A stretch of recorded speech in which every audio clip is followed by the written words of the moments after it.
اعوذ باللہ من الشیطان الرجیم بسم اللہ الرحمن الرحیم رب اشرح لی صدری ویسر لی امری واحلل عقدۃ من لسانی یفقہوا قولی۔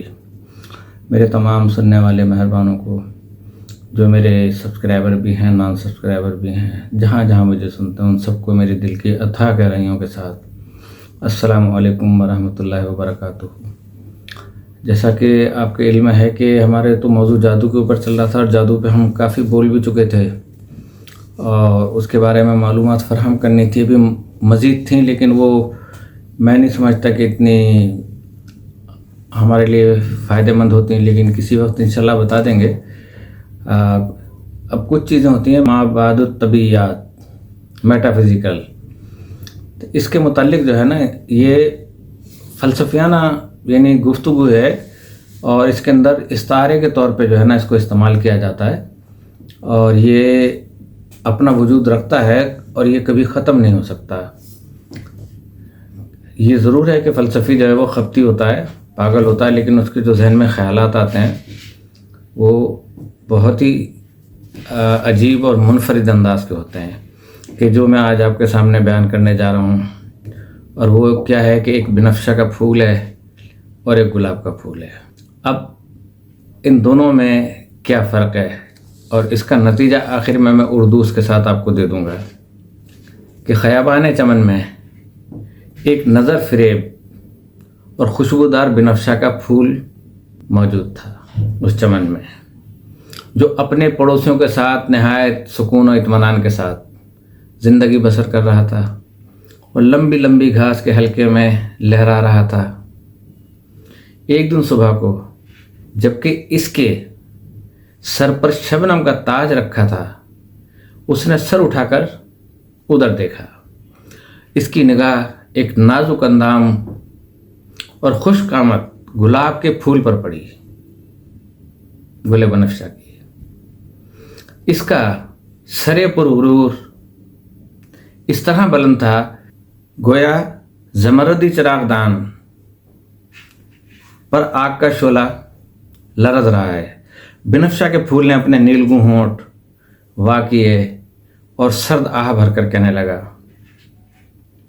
نباتی خوشبوؤں میں میرا حصہ کتنا کم ہے، یعنی جو زمین سے پیدا ہونے والی چیزیں ہیں نباتی، اس میں میرا حصہ کتنا کم ہے، اور پھولوں میں میرا درجہ کس قدر پست ہے۔ فطرت نے مجھے حقیر و ذلیل کر کے پیدا کیا، تاکہ میں زمین میں چمٹے چمٹے اپنی عمر گزار دوں، اور میں اپنا سر نیلگوں آسمان کی طرف اٹھا سکتا ہوں، نہ اپنا رخ گلاب کے پھول کی طرح سورج کی طرف کر سکتا ہوں۔ اب یہ واحد بنفشہ کے پھولوں میں سے وہ ایک پھول سوچ رہا تھا۔ توجہ سے سنیے گا، نتیجہ بھی آپ خود نکالیں گے۔ گلاب کے پھول نے اپنے پڑوسی بنفشہ کے پھول کی بات سنی اور کہکہا مار کر کہنے لگا، تو بھی پھولوں میں کتنا مورخ ہے، جو نعمت تجھے حاصل ہے، افسوس کہ تو اس کی قدر و قیمت سے واقف ہوتا، جو کہ تو واقف نہیں ہے۔ تجھے فطرت نے وہ خوشبو، وہ حسن اور وہ دلکشی عطا فرمائی ہے کہ جس سے اکثر پھول محروم ہیں۔ اپنے دل کو ان نامحمود خیالی اور شیطانی آرزوؤں سے پاک رکھ اور اپنی تقدیر پر شاکر رہ۔ تجھے معلوم ہونا چاہیے کہ جس کسی نے اپنے بازوؤں کو نیچے کر لیا، گویا اپنے مرتبے کو اس نے بڑھا دیا، کہ سراہی سر نگوں ہو کر بھرا کرتی ہے پیمانہ۔ جو اعلیٰ ظرف ہوتے ہیں ہمیشہ جھک کے ملتے ہیں، وہ عجز کی بات کر رہا ہے۔ اور جس کسی نے حرص و طمع کی، گویا اس نے نقصان کو دعوت دی۔ بنفشہ کے پھول نے جواب دیا، میاں گلاب، تم مجھے تسلی دے رہے ہو اس لیے کہ تمہیں وہ تمام امتیازات حاصل ہیں کہ جن کی مجھے آرزو ہے۔ تم تحکمانہ لہجے میں میرے احساس کمتری کو دور کرنا چاہ رہے ہو، اس لیے تم بلند مرتبہ ہو، لیکن بدنصیب دلوں پر کامیابی و کامرانی نصیحتیں کیا اثر کر سکتی ہیں۔ مرد نادا پر کلام نرم و نازک بے سر، پھول کی پتی سے کٹ سکتا ہے ہیرے کا جگر. تو یہاں پر بھی یعنی اس نے کہا کہ تم مجھے تسلی دے رہے ہو، اپنے آپ کو وہ نہیں سمجھ پا رہا ہے. ایک یہ میننگ بھی نکلتی ہیں، اور ایک یہ ہے کہ ماورائے طبیعت، کہ اپنی ذات سے ہٹ کر اوپر سوچنا کہ یہ چیز کیوں کر وجود میں آئی، اور اس راز کو پا جانا کہ اپنے من میں ڈوب کر پا جا سراغ زندگی. اب دونوں معنی اس کے اندر نکل رہے ہیں، دونوں کے لیے اس میں جو ہے نا وہ نصیحت ہے. اف کس قدر سنگ دل ہے وہ طاقتور جو کمزوروں میں فصاحت و بلاغت کے دریا بہائے. اب فطرت نے گلاب اور بنفشہ کے پھولوں کی گفتگو سنی اور متعجب ہو کر انگڑائی لی. پھر ذرا بلند آواز میں بولی، میرے پیارے بنفشہ کے پھول، یہ تمہیں کیا ہو گیا ہے؟ میں تو تمہیں تمہاری عاجزی کی بنا پر کہ زمین کے اندر وہ پھیلے ہوئے ہوتے ہیں، دلکش نرمی و نزاکت کی بنا پر، شیریں اور غریب بیچارگی کی بنا پر شریف سمجھتی تھی. کیا مکروہ خواہشوں نے تمہیں بھی گمراہ کر دیا، کھوکھلی عظمت نے تمہاری عقل بھی چھین لی. بنفشہ نے آرزو مندانہ لہجے میں کہا، اے عظمت و جبروت کی دیوی، اے شفیق و مہربان ماں، میں اپنے دل کی تمام آرزوؤں اور اپنی روح کی تمام امیدوں کا واسطہ دے کر کہتا ہوں کہ تو میری التجا کو قبول کر لے، اور مجھے خواہ ایک دن ہی کے لیے صحیح لیکن گلاب کا پھول بنا دے. فطرت نے غصے سے جواب دیا، تو نہیں جانتا کہ کیا مانگ رہا ہے، اور تجھے معلوم نہیں کہ ظاہری عظمت میں کتنی بلائیں پوشیدہ ہوتی ہیں. اب ظاہری عظمتیں، یہ ایک ایک جملے پہ آپ غور کریں گے. اگر میں نے تیرا قد و قامت بلند کر دیا اور تیری صورت بدل کر تجھے گلاب کا پھول بنا دیا تو اس وقت تجھے ندامت ہوگی، اور بے سود ندامت. بنفشہ نے کہا، میرے بنفشی وجود کو کشیدہ قامت اور بلند سر گلاب کے پھول سے بدل دے. اس کے بعد جو کچھ ہوگا اس کی ذمہ داری تجھ پر نہیں، میری حرص و طمع پر ہوگی. فطرت نے جواب دیا، اے نادان و سرکش بنفشہ، میں نے تیری التجا قبول کی، لیکن اگر مشکلات و مصائب میں تو گھر گیا اور اس نے تجھے گھیر لیا ہے تو اس کی شکایت مجھ سے نہیں، اپنی ذات سے کرنا. فطرت نے اپنی تمام مخفی سحرکار انگلیوں سے بنفشہ کے پتوں کو مس کیا اور چشم زدن میں ایک خوش رنگ گلاب کا پھول بنا دیا جو تمام پھولوں سے بلند تھا. دن ڈھلتے فضا پر طوفان خیز سیاہ بادل چھا گئے. سکون ہستی میں ہیجان پیدا ہوا، بجلی چمکنے لگی، بادل گرجنے لگے، اور باد بارہ کا لشکر جرار باغوں اور چمنزاروں سے آمادہ پہ پیار ہو گیا، پیار پہ آمادہ ہو گیا. شاخیں ٹوٹ ٹوٹ کر گرنے لگیں، بڑے بڑے درخت اکھڑ گئے، سر بلند طوفانوں کے تھپیڑوں سے مٹی میں مل گئے، اور ان بیلوں اور پھولوں کے سوا کوئی چیز باقی نہیں رہی جو زمین سے چمٹے ہوئے تھے یا چٹانوں میں پوشیدہ تھے. لیکن عناصر کے اس ہیجان نے دوسرے باغوں کو اتنا تباہ و برباد نہیں کیا تھا جتنا اس چمن کو، جس میں کہ مادر فطرت نے بنفشہ کے پھول کو گلاب کا پھول بنایا تھا. چنانچہ جب طوفان فرو ہوا، تھما اور بادل چھٹے تو اس کے تمام پھول منتشر ذرات کی طرح ادھر ادھر بکھرے ہوئے پڑے تھے، اور اس طوفان خیز ہنگامے کے بعد کوئی چیز صحیح سلامت نہ رہی سوائے بنفشہ کے ان پھولوں کے کہ جو چمن کی دیواروں تلے روپوش تھے، جو نیچے بچھے ہوتے ہیں. بنفشہ کے ایک نو شگفتہ پھول نے سر اٹھا کر دیکھا کہ چمن کے پھولوں اور درختوں پر کیا بیتی، کیا گزری، کہ بتاؤ آسماں والے تیرے نالوں پہ کیا گزری، چمن والوں پہ کیا گزری۔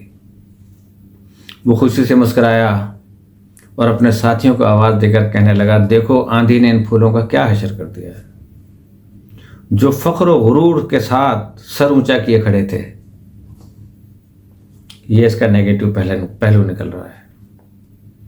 دوسرے بنفشہ کے پھول نے کہا، ہر چند ہم زمین پر پڑے ہیں لیکن آندھی اور طوفان کے غیظ و غضب سے محفوظ ہیں۔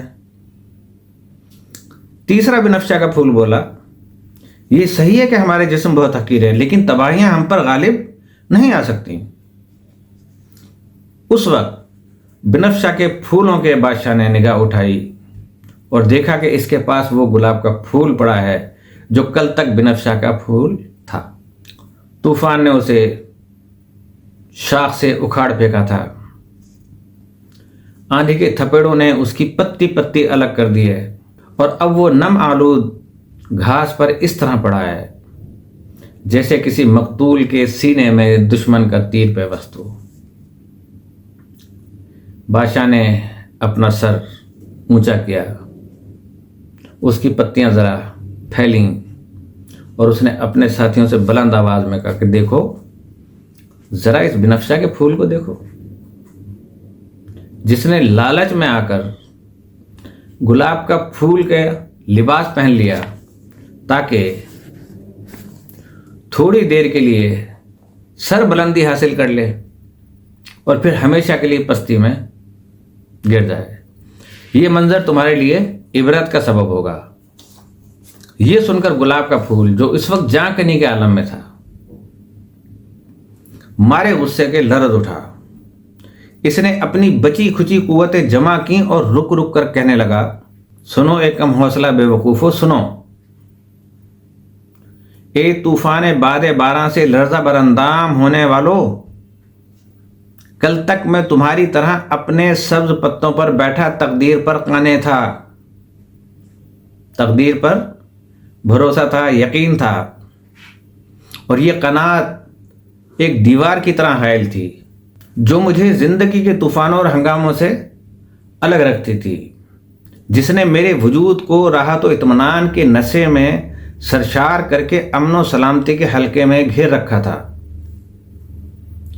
میرے امکان میں تھا کہ میں کسی طرح زمین پر پڑے پڑے زندگی گزار دیتا، یہاں تک کہ موسم سرما اپنی برف باریوں سے مجھ پر چھا جاتا اور میں بھی اپنے پیشرو پھولوں کی طرح جیسے پہلے کے پھول تھے ان کی طرح موت کی خاموش بستی میں پہنچ جاتا، نیستی کی تاریکیوں میں گم ہو جاتا، اس سے پہلے کہ میں ہستی کے اسرار و رموز کو جانتا اور ان کو جانچتا، اور اس طریقے فکر سے ہٹ کر جانچتا کہ جو میں یہاں زمین پہ لیٹ کے نہیں جان سکتا تھا، جو سطح زمین پر نمودار ہونے کے بعد سے بنفشہ کے پھولوں نے اختیار کر رکھا ہے کہ زمین پہ پڑے ہوئے ہیں۔ ہاں، میرے امکان میں تھا کہ میں لالچ سے اپنا دامن پاک رکھتا اور ان چیزوں سے پرہیز کرتا جو اپنی فطرت کے پیش نظر میری فطرت سے بلند ہیں۔ اب بنفشہ کی فطرت دیکھیں نا کہ دوسرے بنفشہ کی فطرتوں سے اس کی فطرت بلند تھی، لیکن میں نے رات کی خاموشی پر کان لگائے اور عالم قدس کو اس عالم سے کہتے سنا، وجود کی غایت ہی یہ ہے کہ ماورائے وجود کے لیے جدوجہد کی جائے، اپنے وجود سے ہٹ کر اپنے وجود کو پہچانا جائے، جیسے کہ میں کہتا تھا کہ جو اپنے آپ کو پہچان لے وہ پوری کائنات کو پہچان لے، حضرت علیہ السلام کا فرمان ہے۔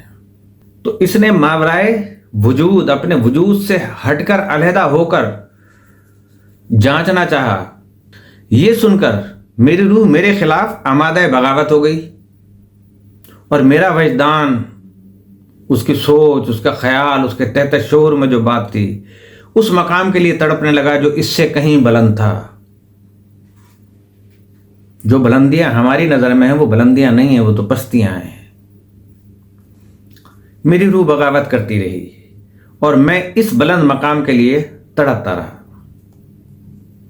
یہاں تک کہ میری سرکشی ایک فعال قوت سے بدل گئی. یعنی وہ سرکشی جو تھی وہ بالکل فعال طاقت یعنی مکمل طاقتور حیثیت میں بدل گئی. اور میرا شوق ایک غلام ارادے سے، چنانچہ میں نے فطرت سے درخواست کی، اور فطرت ہمارے پوشیدہ خیالات کے خارجی مظاہر کے سوا کچھ نہیں ہے، کہ جو ہمارے خارجی خیالات آتے ہیں